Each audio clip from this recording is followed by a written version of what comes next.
తాకట్లో ఉన్న బంగారాన్ని విడిపించి ఆ రోజున మార్కెట్ ధర కట్టి మిగిలిన డబ్బును మీకు అందిస్తుంది కొమ్మూరి గోల్డ్.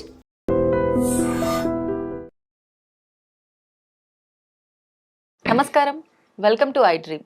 ధర్మ మార్గం విత్ విజిత కార్యక్రమానికి స్వాగతం.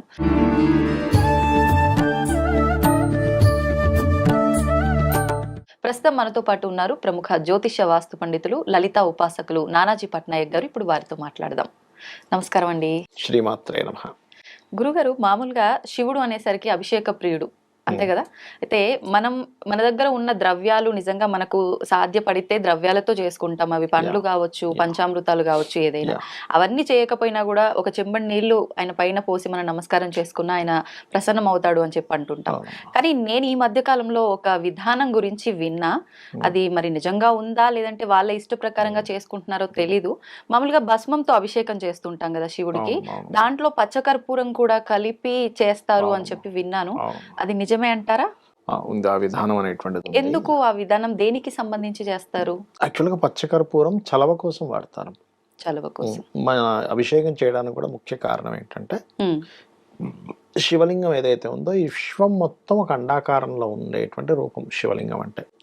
ఓకే, అభిషేకం చేయడం ఎందుకు అంటే ఈ విశ్వం మొత్తం చల్లగా ఉండాలి, ఈ విశ్వం మొత్తం నిండి ఉన్నటువంటి పరమేశ్వరుడు ఈ రూపంలో ఉన్నందుకు అతనికి అభిషేకం చేస్తున్నాం.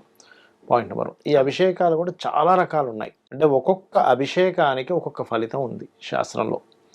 అందులో మళ్ళీ ఒక్కొక్క లింగానికి అభిషేకం చేయడం వల్ల ఒక్కొక్క ఫలితం ఉంది. అయితే నేను మీరు ఇందాక అడిగినటువంటి ఏదైతే ఈ భస్మ అండ్ పచ్చకర్పూరం కలిపి చేసేది ఏదైతే ఉందో ఇది పర్టికులర్ గా 2 విషయాలు నెరవేరడానికి చేస్తారు. ఒకటి, వాళ్ళ జీవితంలో ఏదైతే విముక్తి కలగటం లేదో, ఈ ప్రాబ్లంతో నేను చాలా ఫేస్ చేస్తున్నానండి అంటుంటారు చూసారా, విముక్తి కలగడానికి ఆ విముక్తి కూడా చాలా సునాయాసంగా కలగడానికి. అంటే అది ఏ రకంగా అయినా సరే. ఇప్పుడు చాలా మంది చూడండి, మనం ఈ ప్రాబ్లం క్లియర్ అవ్వాలి కానీ ఎక్కువ స్ట్రెస్ లేకుండా క్లియర్ అవ్వాలి, ప్రశాంతంగా అవ్వాలి అంటాం. అలా ప్రశాంతంగా ఆ యొక్క సమస్య తీరడానికి భస్మలో కొంత పచ్చకర్పూరం కూడా వేసి అభిషేకం చేస్తారు. అయితే ఇందులో సహజంగా ఓం నమ శివాయ అనేటువంటి నామం ఏంటంటే శివుడు మంగళకరుడు కాబట్టి ఆ శివుడికి నేను నమస్కరిస్తున్నాను అని మీరు ఎప్పుడైతే ఎవరైనా మనసులో అనుకుంటే ఈ విశ్వం మొత్తం నిండుంది. స్థానువు ఆయనకి పేరు. రకరకాల పేర్లలో స్థానం అంటే నిండి ఉన్నాడని అర్థం. స్థానం అంటే కదలడానికి కూడా చోట్లేనంతగా నిండి ఉన్నాడు.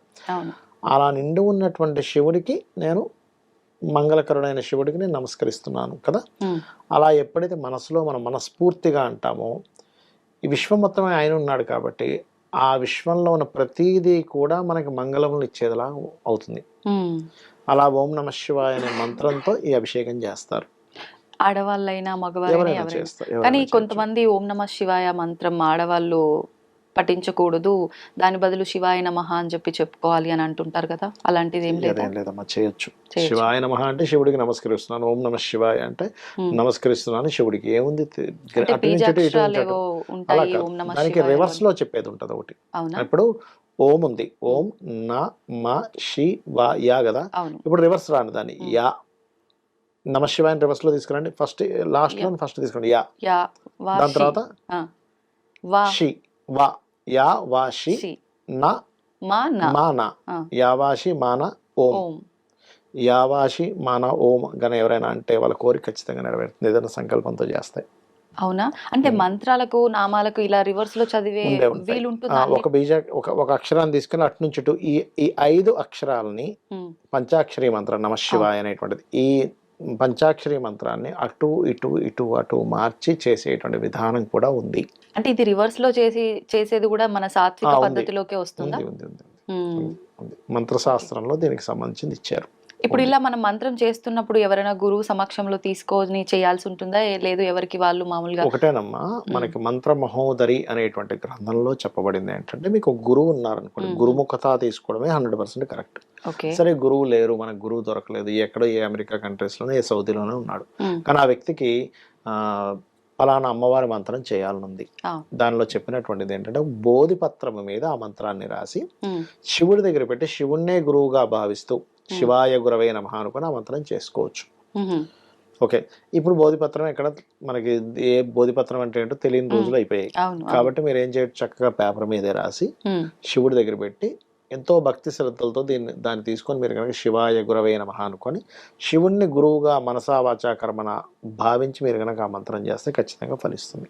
ఒకవేళ ఇలా చేయొచ్చా? ఇప్పుడు మీరు మాట్లాడుతున్నారు, Yeah. మీరు చెప్తున్నారు కాబట్టి మీరే ఒక గురువుగా భావించి వీడియో వినేవాళ్ళు అలా నమస్కారం చేసుకొని చేయొచ్చమ్మా. అలా కూడా చేసుకోవచ్చు. చేసుకోవచ్చు అది తల్లి. గురువు అంటే గురువుతో పాటు ఆయన చెప్తే తీసుకున్న ఇప్పుడు ఏ ఫలితం వస్తుందో చేయొచ్చు. అదే వస్తుందా ఇప్పుడు కూడా? చేయొచ్చు తల్లి, చేయొచ్చు. ఇప్పుడు ఎలా అంటమ్మా, గురువు అంటే అదేదో నేనేదో పెద్దగా వాళ్ళకి ఏదో ఇచ్చేసినట్టుగా అట్లా ఏం కాదు. గురువు అనే ఇదేదైతే ఉందో చాలా బాధ్యతతో కూరుకుంది. గురువు అని ఎవరన్నా అంటారంటే అజ్ఞానం అనే అంధకారం నుంచి జ్ఞానం వైపు నడిపించేవాడు గురువు. అందరినీ గురువు అనడానికి వీల్లేదు ఇక్కడ. అవును, అవును. అయితే ఇప్పుడు ఉదాహరణకి నన్నుగా తీసుకున్నాను అనుకోండి, ఇక్కడ నేను కాదు ఉన్నది, ఆ పరమాత్మ వాళ్ళ లోపలికి వచ్చి అది నడిపిస్తూ ఉంటాడు ఒక నమ్మక రూపంలో. అంతేగాని నేను ఏదో గొప్పవాడిని ఏదో ఇచ్చేసాను వీళ్ళందరూ చేసేసుకోవాలన్నది కాదు అసలు అక్కడ. ఓకే. అయితే ఈ యొక్క శివరాత్రి నాడు ఒక్కొక్క రకమైనటువంటి అభిషేకానికి ఒక్కొక్క ఫలితం చెప్పారు శాస్త్రంలో. ఇప్పుడు ఎవరికైనా సంతానం లేదనుకోండి, గంధపు నీటితో చేస్తే సంతాన ప్రాప్తి కలుగుతుంది. గంధపు నీటిలో గంధం వేసి అభిషేకం చేయొచ్చు. అరగబామిన గంధము లేకపోతే గంధం పౌడర్ వేసైనా లేదా పసుపుతో వేసినటువంటిదైనా చేస్తే ఖచ్చితంగా వారికి సంతాన సంబంధించిన దోషం ఏమైతుందో పోతుంది. అదొకటి. కొంతమంది గురుబలం లేదంటారు, గురుబలం కూడా పెరుగుతుంది చేసినట్లయితే. అదేవిధంగా తేనెతో గనక అభిషేకం చేస్తే శాస్త్రంలో ఏం చెప్తారంటే, ఇప్పుడు చక్కటి గాయకులు ఉంటారు కదా, వాళ్ళందరూ కూడా పూర్వజన్మల్లో తేనెతో అభిషేకం చేశారట. అందుకే చక్కటి గాత్రం వస్తుంది తేనెతో గనక అభిషేకం చేసినట్లయితే. పుష్పాల యొక్క నీటితో అభిషేకం చేస్తారు లేదా పుష్పాలతో అభిషేకం చేస్తారు. పుష్పాల నీళ్లు అంటే నీళ్ళలో పుష్పాలు వేసి వాటితోనే నమశివాయ మంత్రం చదువుతూ లేదా నమకచమకాలు చదువుతూ చేస్తారు. అలా గనక చేస్తే ఖచ్చితంగా కొన్ని శుభవార్తలు వింటారు, వివాహ సంబంధించినటువంటి ప్రయత్నాలు సక్సెస్ అవుతాయి.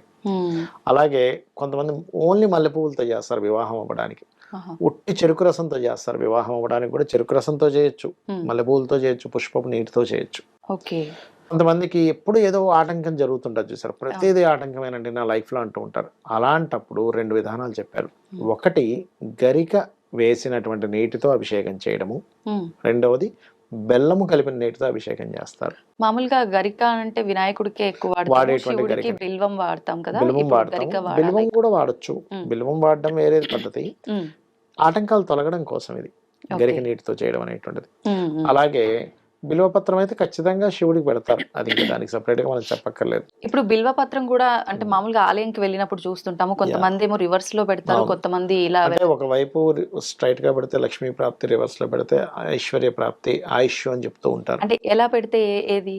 ఇప్పుడు బిల్వము పైన ఆకు రూపంలో కనబడుతుంది. ఆకు 2 రకాలు ఉంటదమ్మా, లోపల వైపు బయట వైపు ఉంటుంది. ఇలా పెడితేనేమో ఐశ్వర్యం అంటారు, ఇలా పెడితే ఆయుష్ అంటూ ఉంటారు, అట్లా అన్నమాట. అలాగే మరొకటి ఏంటంటే ఇక్కడ ఇవన్నీ ఒక ఎత్తు అయితే, మళ్ళీ శివలింగాన్ని ఏ లింగానికి ఆరాధన చేస్తూ ఫలితం అని చెప్పారు. మనకి బిందులింగం అని ఉంటుంది, ఒక ప్లేట్ మీద చిన్న బిందువులా ఉంటుంది, దానికి గనక అభిషేకం చేస్తే మోక్షము అని చెప్పారు శాస్త్రంలో. ఇవి శివపురాణంలో ఉన్నటువంటి అంశాలు ఇవన్నీ కూడా. అదేవిధంగా స్ఫటికలింగానికి చేస్తే కోరికలు తీరుతాయట. స్ఫటికలింగము లేదా పాదరస లింగానికి ఎవరికైనా వ్యాపారంలో అభివృద్ధి రావాలి, చాలా పెద్ద పెద్ద ఇండస్ట్రీస్ ఉంటాయి, కొన్ని వేల కోట్లలో నడిపిస్తుంటారు, అలాంటివి నడిస్తే ఎంత బాగా లాభం వస్తుందో, నడవకపోతే కూడా అంతే నష్టం వస్తుంది. అలాంటి వాళ్ళు కనుక భరించగలరు అనుకుంటే బంగారు లింగానికి కనుక 41 రోజులు కనుక అభిషేకం చేస్తే వాళ్ళకి వ్యాపార అభివృద్ధి ఉంటుంది. అయితే భక్తి శ్రద్ధలతో చేయాలి, ఏదో చేస్తున్నాము అవుతుందో లేదో ఈ అపనమ్మకంతో చేయొద్దు. ఎందుకంటే అమ్మా, మీరు గనక ఒక పూజ చేసేటప్పుడు ఖచ్చితంగా అక్కడ దేవత వస్తుంది, 100% వస్తుంది. అంటే మంత్ర రూపంలో మనం ఉచ్చారణ చేసినప్పుడు నాకేమీ తెలియదు, మామూలుగా నాకు నచ్చినట్టు నేను మీరు ఎలా చేసినా మీ భక్తి ప్రధానం అక్కడ. ఓకే, మీరు చేశారంటే అక్కడికి వస్తుందమ్మా అంతే. ఒక ఫోన్ని కనుక మనం రింగ్ చేసినప్పుడు అవతల వాళ్ళకి సిగ్నల్ ద్వారా వెళ్ళిపోయి అక్కడ ఎట్లా అయితే వాళ్ళకి రింగ్ అవుతుందో ఫోను, మీరు ప్రారంభించగానే వస్తాడు అక్కడ భగవంతుడు, గుర్తుపెట్టుకోండి. అది అట్లాగే ఏంటంటే ఒక్కొక్క దానికి ఒక్కొక్క ఫలితం. ఇప్పుడు ఈ పచ్చకర్పూరము ఇది ఏంటది విభూది అన్నారు కదా, ఇది ఏ సమయం ఏమైనా చూసుకోవాలా? ఒకటమ్మా, శివుడికి ఎప్పుడైనా సరే మనకి మాస శివరాత్రులు లేకపోతే ఇలాంటివి వచ్చినప్పుడు లింగోద్భవ సమయంలో బెస్ట్. అంటే అర్ధరాత్రి సమయంలో బెస్ట్ అన్నమాట. లేదంటే మామూలుగా పొద్దున్నప్పుడు చేసుకోవచ్చు, ఉదయం పూట. ఇప్పుడు ఈ రోజు మాస శివరాత్రి ఉంది అంటే ఈ రోజు నైట్ 12 ఆ టైంలో చేయాలా, ముందు రోజు నైట్ చేయాల్సి ఉంటుందా? శివరాత్రి గడియలు కొన్ని ఉంటాయి, ఇది ముందు రోజు చేస్తారు యాక్చువల్గా, అంటే తెల్లవారితే అదనగా చేస్తూ ఉంటారు. అవును. ఓకే. ఈ విధానం మాస శివరాత్రి టైంలో లేదంటే మనం శివుడికి ఇంట్లో అభిషేకం చేసుకుంటున్న టైంలో ఎప్పుడైనా ఆచరించుకోవచ్చు. క్యాలెండర్ లో చూస్తే మాస శివరాత్రి వస్తుందమ్మా, ఆ రోజు నైట్ చేసుకోవచ్చు మీరు యాక్చువల్గా. అంటే ఇది ప్రత్యేకించి శివరాత్రి రోజు, మాస శివరాత్రి రోజే చేసుకోవాలా? లేదు అంటే నేను రెగ్యులర్ గా అభిషేకం చేసుకుంటా, నాకు ఇంట్లో శివలింగం ఉంది అనుకున్న వాళ్ళు ఎవరైనా ఎప్పుడైనా చేసుకోవచ్చా? శాస్త్రంలో చెప్పింది రోజు చేయమని చెప్పింది. దానికి చరలింగము అని ఉంటుంది. అంటే మీరు ఒక పెట్టెలో పెట్టుకొని శివుణ్ణి, నందిని, ఆ అభిషేకానికి ఉండేటువంటి ద్రవ్యాలన్నింటినీ మోసుకొని తిరుగుతుంటారు. చరలింగం అసలు మనల్ని ఎప్పుడు క్యారీ చేయమని చెప్పింది. అంటే మీరు ఏ ఊర్లో ఉన్నా చేయొచ్చు. ఇంకొక విషయం ఏంటంటే, ఇది శివపురాణంలో ఉన్నటువంటి విషయం, ఇదంతా వాయుపురాణంలో ఉన్నటువంటి విషయం. ఇప్పుడు మీరు తీసుకెళ్ళలేదమ్మా, ఏ ట్రైన్లోనే వెళ్తున్నారు, అయ్యో మీకు అభిషేకం చేయాలి, పక్క వాళ్ళ దగ్గర మీరు అక్కడ చేయొచ్చు, తప్పేం కాదు, చేసుకోవచ్చు. అది కంపల్సరీ క్యారీ చేయమని చెప్పింది శాస్త్రం. కొంతమంది మీరు ఇలా అన్నారు కాబట్టి పక్కన వాళ్ళ దాంతో అయినా మనం చేసుకోవచ్చు అభిషేకం అన్నారు. కొంతమందికి కొంచెం స్వార్థం ఉంటది, అంటే మా ఇంట్లో పూజ వాళ్ళతో చేపిస్తే, లేదంటే మా దగ్గర ఉన్న విగ్రహంతో వాళ్ళతో చేపిస్తే మాకెక్కడ పుణ్యం రాదు అని చెప్పి, అది అపోహగా తీసుకోవచ్చు అంటారా? 100% అపోహ అది. ఇంకోటి ఏంటంటే, అసలు అలా స్వార్థంగా ఉంటే ఫస్ట్ శివుని యొక్క అనుగ్రహం కలగదు. మీరు ఎప్పుడైతే వాళ్ళకి చేయమని ఇచ్చారో అప్పుడు మీకు ఇచ్చే శివానుగ్రహం మరింత రెట్టింపు అవుతుంది. ఎందుకంటే మీరు వాళ్ళకి కూడా చేసుకోవడానికి ఇచ్చారు, మీకు కొత్తగా మీ జేబులోంచి పోయేది లేదు. అక్కడ శివానుగ్రహం శివుడు ఇచ్చేది, మీ చేతిలోంచి మీ దగ్గర పోతుంది. అది గురుగారు, మామూలుగా మనం కొన్ని వీడియోస్ చూసినప్పుడు, పురాణాలకు సంబంధించి తెలుసుకున్నప్పుడు, ఋషులు వీళ్ళంతా కూడా ఏదైనా భంగం కలిగించినా లేకపోతే కోపం తెప్పించేటట్టుగా చేసిన శాపాలు ఇస్తారు అని చెప్పి అంటారు. అదే రకంగా చూసుకుంటే దేవతా శాపాలు కూడా ఉంటాయి అని చెప్పి కూడా అంటుంటారు. నిజంగా మనందరికీ ఒక కన్న తల్లిలాగా, తండ్రిలాగా భగవంతుని భావిస్తూ ఉంటాం మనం. ఆయన పిల్లలకు ఆయన నిజంగా శాపం ఇస్తాడా? ఎటువంటి సందర్భాల్లో శాపం ఇస్తాడు? దేవతా శాపం అనేది నిజంగా ఉందా? ఖచ్చితంగా ఉందమ్మా, ఉంది. దీనికి మీరు మురారి మూవీ చూసినట్లయితే అందులో ఆ దేవతా శాపం వల్లే వాళ్ళకి వంశాలు ఇదవుతూ ఉంటాయి. మూవీ అనే కాదు, కామన్గా మీరు ఇప్పుడు అన్నారు ఒక మాట, అదేంటి మనం పిల్లల్లా చూసుకుంటారు కదా అని. 100% అలాగే చూసుకుంటారు. కాకపోతే నేను మీకు చిన్న ఉదాహరణ చెప్తాను. మీరు ఉన్నారమ్మా, మీ ఇంట్లో చిన్న బాబు ఉన్నాడు అనుకోండి, నెలలు 2-3 years ఉండే బాబు మంచం మీద ఒంటెలు పోసినా మీరు పట్టించుకోరు, వాడికి తెలియదు అని ఫీల్ అవుతారు. అదే ఒక 20 ఏళ్ళ కుర్రాడు, 20 ఏళ్ళ వాళ్ళు ఏజ్ ఉన్న వాళ్ళు చేస్తే తిడతాం. ఎందుకు తిడతాం? తప్పు కదా, అంత జ్ఞానం లేనప్పుడు, జ్ఞానం ఉండి కూడా తప్పు చేస్తున్నావు. అలాగే దేవత కూడా ఏం చేస్తుంది అంటే, తెలిసి తెలియక చేసేటువంటి పనులు క్షమిస్తుంది. తెలియక చేస్తున్నాడు అని దేవతకి తెలుసు, తెలిసి కూడా తప్పు చేస్తారు చూసారా, అది మాత్రం ఖచ్చితంగా దేవతా శాపం కింద మారుతుందా? అది ఎట్లాంటివి ఉంటాయి దేవతా శాపాలు, అసలు ఎందుకు వస్తాయో చెప్తానండి. ఒకటి, మనం పూజ చేస్తూ ఇంకొకరి గురించి నెగటివ్గా ఆలోచిస్తే దట్ ఈస్ కంప్లీట్ దేవతా శాపం ఇస్తుంది, గుర్తుపెట్టుకోండి. మనం పూజ రూమ్ లో ఉండి పూజ చేస్తూ ఇంకొక నెగటివ్ ఆలోచించకూడదు. వేరే ఆలోచనలు వేరు, negative thinking is different. Okay. అంటే వేరే వాళ్ళ గురించి ఏదైనా నెగటివ్ గా మనం థింక్ చేయడం ఇస్ ఖచ్చితమైన దేవతా శాపం ఇస్తుంది, ఒకటి. రెండవది, ఆల్రెడీ ఒక మంచి భక్తుడు ఉన్నాడు, ఆయన్ని ఏదైనా మనం ఇబ్బంది పెట్టామంటే దేవతా శాపం వస్తుందమ్మా. ఎట్లా అంటే, ఒక బిడ్డలాగా అన్నారు చూసారు ఇందాక, మరి బిడ్డలాగా అన్నప్పుడు ఇంకోళ్ళు వచ్చి ఇది చేస్తే మరి తల్లి కోపం వస్తుంది ఖచ్చితంగా. కాబట్టి 100% పొరపాటును కూడా, ఒక మంచి భక్తుడు ఉన్నాడు, ఆయన పాపం ఎవరి జోలికి వెళ్ళడు, ఎవరిని ఇబ్బంది పెట్టడు, వాళ్ళు వేరే వాడిని ఇబ్బంది పెడతారంటే దట్ ఈస్ వేరే. ఇది పేరుకు మాత్రం దేవత అంటే భక్తుల్లాగా ఉండి వేరే వాళ్ళని ఇబ్బంది పెడుతుంటాడు, అలాంటి వాడిని అనడంలో తప్పలేదు. కానీ నిజంగా సాత్వికంగా ఉంటూ ఎవరిని ఇబ్బంది పెట్టకుండా ఆయన పని ఆయన చేసుకుంటూ, ఆయన దేవత సంబంధించింది ఆయన చేసుకుంటూ, ఎవరిని ఇబ్బంది పెట్టని వ్యక్తికి మనల్ని ఇబ్బంది పెట్టాము మనం వెళ్ళంటే అది ఖచ్చితంగా కట్టి కుదుపుతుంది వాడిని, అందులో ఎటువంటి సందేహం లేదు. ఓకే. అలాగే ఇవాళ రేపు చాలా మంది అంటూ ముట్టు ఇట్లాంటివి కొన్ని ఉంటాయి, అవి పాటించకుండా తెలిసి కూడా ఏం కాదులే అనే ఒక దీంట్లో వెళ్ళిపోతుంటారు. తెలుసుకుని ఏం కాదులే అంటే ఎలా అంటే చనిపోయినప్పుడు ఉండేటువంటివి అలాంటి మహిళలు తెలుసు కానీ తెలిసినా కూడా ఏమీ కాదులే దూరంలో వెళ్ళిపోతుంటారు చూసారా. అంటే ఎటువంటి చేస్తే ఆ టైంలో, అంటే చిన్న ఎగ్జాంపుల్ అమ్మా, ఇప్పుడు మహిళ ఉంది ఉదాహరణకి, ఆ టైంలో కొన్ని ఇంట్లో చెయ్యకూడని పనులు కొన్ని, ఇప్పుడు లేడీసే ఉన్నారమ్మా, 5 days ఇది ఉంటుంది, వంటగదిలోకి వెళ్ళకూడదు, అవును, లేదా దేవతలను ముట్టుకోకూడదు, తులసి మొక్కను ముట్టుకోకూడదు అని చెప్తారు. ఆ టైంలో పర్టికులర్గా వంట అంటే ఇవాళ రేపు ఇంకా కుదరట్లేదు, సింగిల్ ఫ్యామిలీస్ ఉన్నప్పుడు, లేదా ఆ మొక్క ఏమిటో చెప్పలేము, తప్పదు. కానీ అలాంటి టైంలో పోయి మీరు తులసి ముట్టుకున్నా, దేవతా సంబంధించిన ఏం కదలు ఇవన్నీ ఎవరు చూసారులే అని అనుకోని మీరు మూఢనమ్మకాలను చేశారంటే అది దేవతా శాపం ఇస్తుంది. అది వాళ్ళ ఒక్కరితో పోదు. ఇప్పుడు దేవతా శాపం ఎలా ఉంటుందంటే మీ ఒక్కరితో పోదమ్మా, అది వంశాల మీద చూపిస్తూ ఉంటుంది దాని ప్రభావం. తర్వాత వంశము తరతరాలుగా వస్తూ ఉంటుంది. దేవతా శాపం అలా ఉంటుంది. దానికి శాస్త్రంలో చెప్పినటువంటి విధి విధానం ఏమిటి, అసలు జాతచక్రంలో ఎలా చూడాలి దేవతా శాపాన్ని అంటే, 9th house పాడవుతుంది దేవతా శాపానికి. ఎప్పుడు కూడా 9th house పాడవడము, గురువు సరైనటువంటి స్థితిలో ఉండడు అలాంటి జాతకాలకి. గురుగ్రహం డెబిలిటేషన్లో అవ్వడము, లేకపోతే గురుగ్రహం యొక్క దృష్టి సరిగ్గా జాతకం మీద లేకపోవడము జరుగుతూ ఉంటాయి. అది డిపెండ్ ఆన్ ఎంత ఉంది అంటే, తీవ్రంగా ఉందా లైట్గా ఉందా.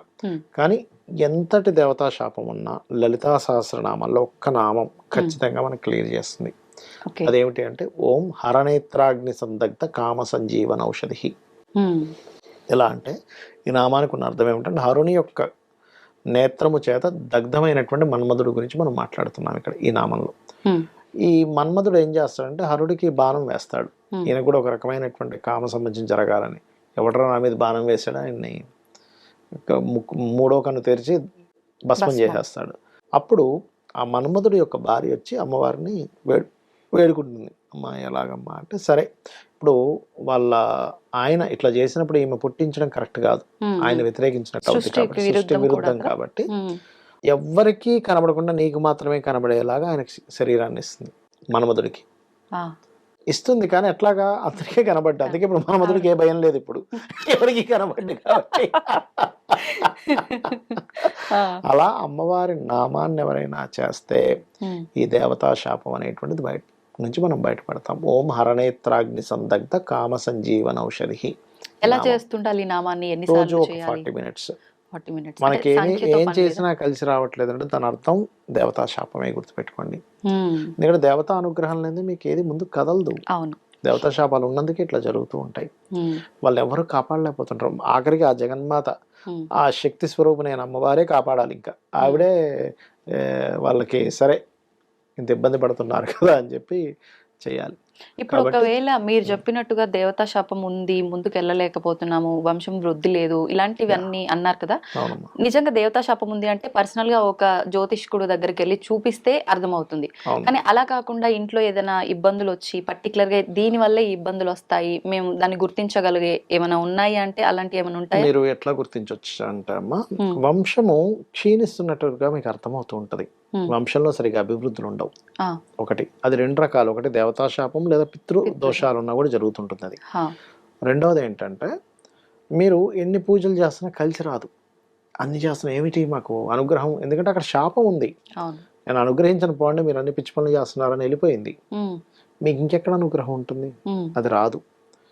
మూడవది ఏంటంటే, మీరు ఇంట్లో ఎటువంటి పూజాది కార్యక్రమాలు చేసినా ఒక నెగటివ్ ఒకటి కనబడుతూ ఉంటుంది అక్కడ. అంటే అక్కడ ఏదో తగలబడ్డము, లేదో హారతిస్తుంటే వాటి ఆరిపోవడము, సంథింగ్. మనం ఇప్పుడు హారతిస్తే ఆరిపోతుందంటే మనం ఒకసారి లాజికల్ గా కూడా ఆలోచించాలి. ఒకసారి ఏదో కిటికీ తెరుస్తుంటే గాలి కూడా ఆరుతుంది.